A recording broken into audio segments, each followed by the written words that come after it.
Bienvenue sur Sideliners. Bonjour à tous, on a eu droit au deuxième tour du play-in et maintenant on sait qui va affronter à l'ouest le numéro 1, le Thunder.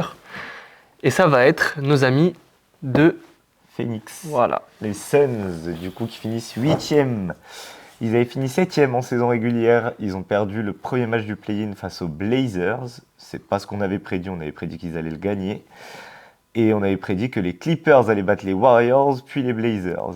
Finalement, les Clippers perdent face aux Warriors, les Blazers gagnent face aux Suns, et les Suns gagnent face aux Warriors. Avant de commencer, petit rappel de comment va se dérouler cette preview. D'abord, on va analyser les dynamiques des deux équipes, revenir un peu sur leur saison, etc. Ensuite, on va donner nos 3 meilleurs joueurs de la série, le top 3, et à la fin, notre pronostic.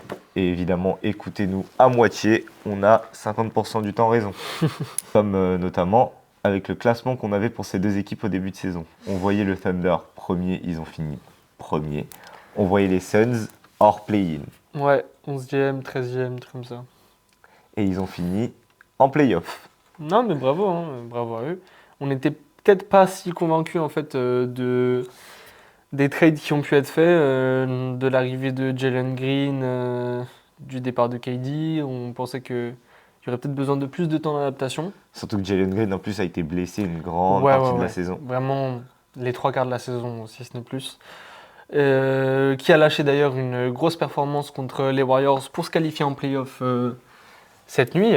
Il a mis 36 points, 8 3 points, donc à plus de 50% à 3 points. Donc moi je trouve que c'était pas un mauvais move en vrai de lâcher KD qui fit pas dans cette rotation. C'est un petit poison équipe, pour une équipe jeune comme ça, c'est pas ce qu'il faut quoi. Ouais. Et Bradley Beal aussi qui est parti. Il y a eu un vent de renouveau. Alors quand ils ont récupéré Dillon Brooks et Jalen Green, on s'est dit ils auraient pu s'en sortir avec mieux pour KD quand même. Ouais, c'est vrai, mais finalement on voit que Dillon Brooks déjà apporte un vrai truc. En une saison, c'est déjà devenu l'un des piliers de cette équipe en termes de leadership. Il est très vocal comme joueur. En intensité défensive et offensive aussi, il est très très très cool. Donc on peut ne pas l'aimer bien sûr, mais c'est quand même un bon joueur et qui fait du bien à cette équipe en tout cas. Du coup, pour revenir un peu sur la saison de ces Suns, ils ont toujours été dans le ventre mou, j'ai envie de dire. Ouais. Un peu haut, mais ventre mou quand même. Et ils n'ont jamais vraiment quitté ces places de play-in. Je crois qu'ils sont restés à peu près dans ces... Ils sont restés entre dans 7 et 10. Ouais. Un truc comme ça dans cette saison. Tout le long de la saison. Ils ont la place qu'ils méritent. Vraiment grandement remercier notre ami Dillon Brooks pour ça parce que c'est un cauchemar pour les gardes adverses. Par contre, offensivement, cette équipe des Suns... Offensivement, c'est pas ce qu'on a proposé de mieux. On a vu mieux cette saison. Il y a pas mal de déchets en fait. Ouais. Après, c'est une équipe qui ne se connaît pas forcément encore très très bien avec les nouveaux venus. Et il n'y a pas de profondeur dans cet effectif. Il y a zéro profondeur. Il n'y a pas d'intérieur. Enfin, t'as Mark Williams. Ouais. J'attendais qu'ils te développent plus leur rookie Madwak, personnellement. Ouais, ils l'ont un peu laissé de côté. Ouais. Mais je pense qu'ils veulent prendre un peu de temps et c'est le pivot du futur, peut-être pour eux, genre dans 2 ans. Peut-être, ouais, mais alors commence à le faire jouer un petit peu. Là, genre là, tu joues pas non plus. Enfin, on s'avance un peu, mais tu joues pas les playoffs très loin, quoi. Ouais. Genre, c'est pas le projet de ton équipe cette saison. Enfin, en tout cas, si tu es réaliste, tu sais que tu ne dois pas arriver en finale de conf.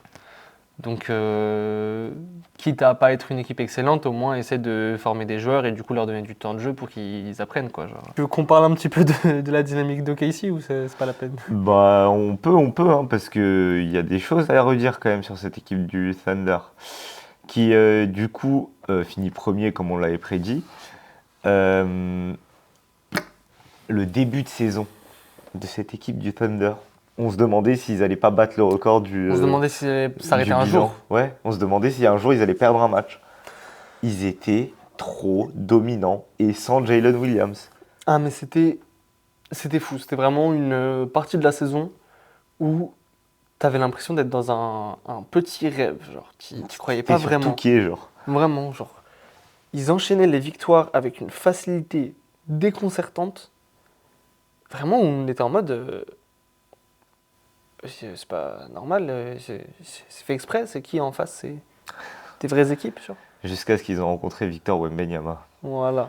Et là, Wemby, il leur a dit vos 42 victoires d'affilée, No, no, pas no. pour moi. Mais Et- ouais, en tout cas, ils ont. Ils ont eu un moment quand même de mou dans la saison, où il y a eu Shea qui s'est blessé aussi, et où ça a commencé un peu à perdre, à être un peu plus fébrile. On voyait quelques faiblesses. Ouais, vers Mm. le milieu de saison. Je trouve que aussi, ça a pas mal été dû au fait que. Enfin, je trouve, j'ai remarqué un petit peu, que les équipes en face se sont adaptées à leur manière de défendre. Parce que un des gros points forts de cette équipe du Thunder, c'est leur défense, leur agressivité en défense. C'est des chiens, c'est très dur de les jouer. Et vraiment, j'ai l'impression qu'il y a un moment dans la saison où bah, ils ont perdu ce côté, comment dire, vraiment impassable en défense. Ouais. Et c'est justement ça qui leur avait permis d'enchaîner autant de victoires. C'est que vraiment, les équipes en face n'arrivaient pas à développer leur jeu. Eux, en face, ils jouaient rapidement. Du coup, ils ont beaucoup de contre-attaques. C'était très fluide. Mais du coup, tout ça part vraiment d'une défense très solide. Et donc, j'ai l'impression qu'il y a un moment où cette défense a été moins efficace et en global, vraiment. Ouais, mais ils ont beaucoup mieux fini la saison. Ouais. Là, leur dernier mois, là, de fin mars jusqu'aux 2 derniers matchs de la saison, où ils ont mis tout le roster Z, ils ont été très très bons. Ils ont enchaîné les victoires, des gros matchs, des gros adversaires. Cette équipe du Thunder qui, du coup, a eu un moment de mou vers janvier, février avant le All-Star Break, et qui, depuis le All-Star Break, revient à fond et enchaîne. Et ils ont préparé au mieux cette post-season et ces playoffs, parce qu'ils finissent premiers du coup. Ils auront l'avantage du terrain dans toutes les séries, même s'ils vont jusqu'en finale face aux Pistons. Ils ont le meilleur bilan de la ligue. Ouais. Et du coup, ça les met dans les meilleures conditions. Shake va peut-être refinir MVP, qui refait des saisons avec des stats à la Michael Jordan au scoring. Ouais, pour le MVP, c'est sûr que. Il est très fort. Hein. Moi, je l'aime pas, mais il est très fort, faut l'avouer. Non, en tout cas, ils sont dans une très bonne disposition, cette équipe d'Oklahoma, pour attaquer ses playoffs, pour aller le plus loin possible.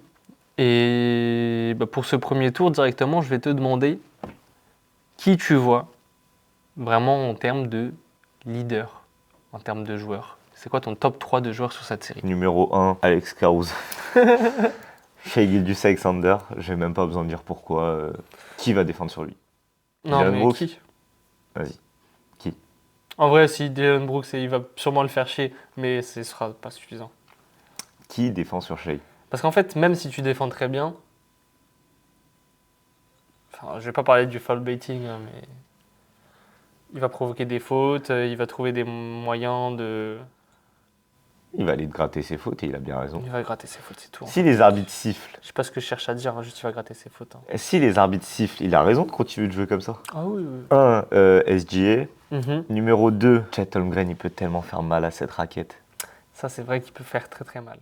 Après, tu sais qui d'autre peut faire mal à cette raquette? Isaiah Isaiah Hartenstein. Hartenstein, ouais. Isaiah Hartenstein, je pense qu'il va se faire pas mal servir. Encore plus que Chet Holmgren, je pense. Moi, je pense que Chet, quand même, finira numéro 2 et je vais mettre en 3 Devin Booker. Je pense qu'il va leur donner un peu de fil à retordre. Ils ont des bons défenseurs, mais vas-y, Booker, c'est quand même un putain de scoreur. Ouais, Booker, surtout en fin de saison, en playoff, on voit très bien. Ouais, on connaît le Devin Booker des playoffs qui est capable de te sortir des matchs à 45-50 pions. Ouais, c'est quand même quelqu'un. Mais ouais, Devin Booker, il fait une sacrée saison. Et ouais, mon top 3, SGA, Chet et Devin Booker. Un vrai bon facteur X, Dylan Brooks.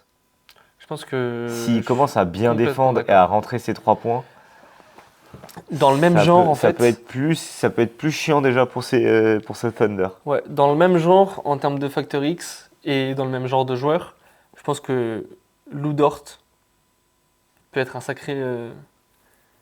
Ouais, Un sacré ouais X-factor. dans le même truc. Ouais, je pense que vraiment il va te faire chez Devin Booker en défense.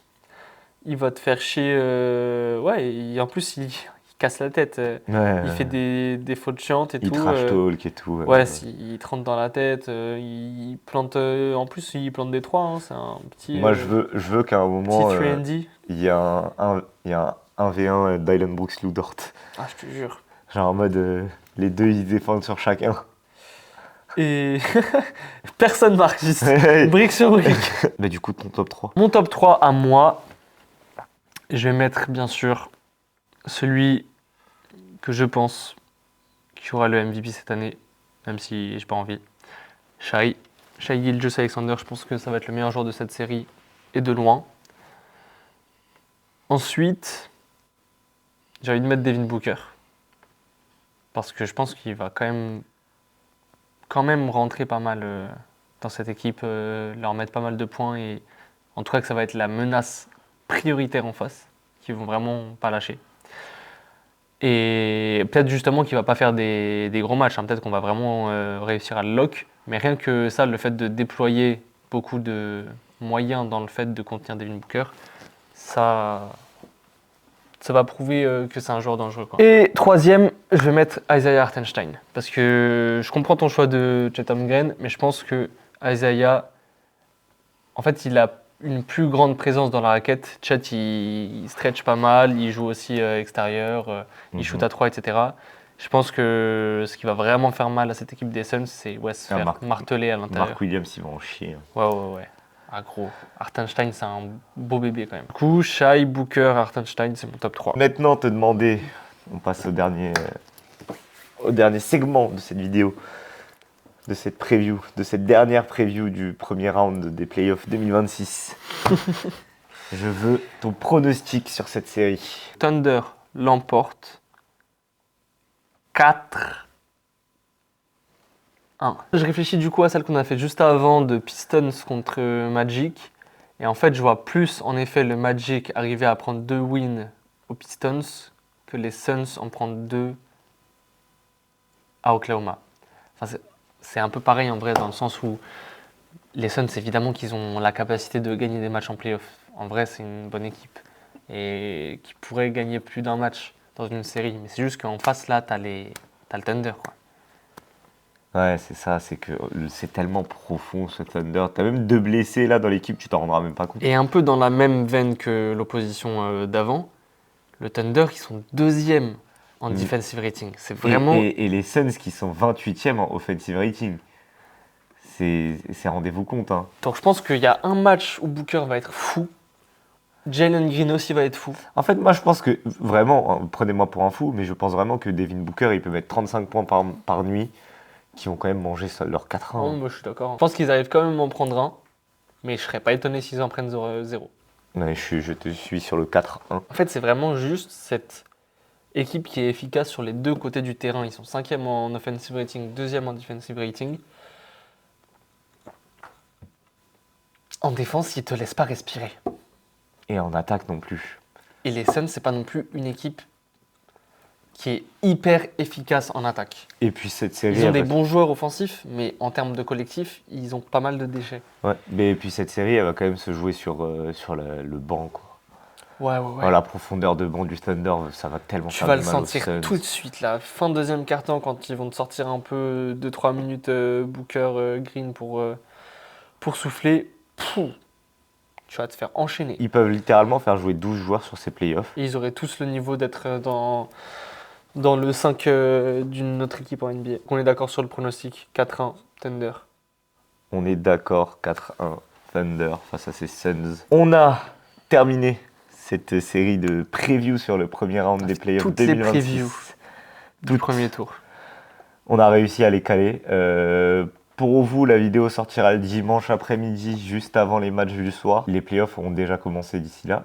Nous, on tourne le samedi, du coup, les playoffs commencent ce soir, 19h. Cavs Raptors.